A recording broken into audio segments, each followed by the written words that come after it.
Gospel of Service by Booker T. Washington, narrated by Sam Kusi.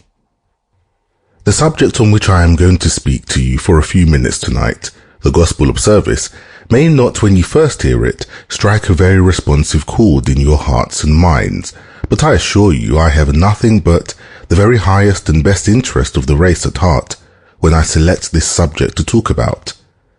The word service has too often been misunderstood, and on this account it has, in too many cases, carried with it a meaning which indicates degradation.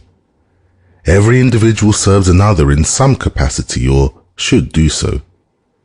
Christ said that he who would become the greatest of all must become the servant of all.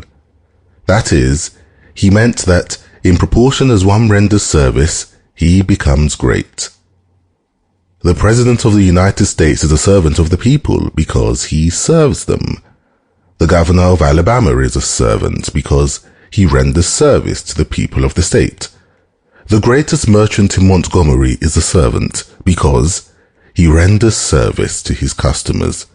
The schoolteacher is a servant because it is his duty to serve the best interest of his pupils. The cook is a servant because it is her duty to serve those for whom she works.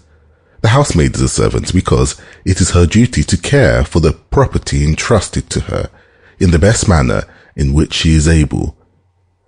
In one way or another, every individual who amounts to anything is a servant.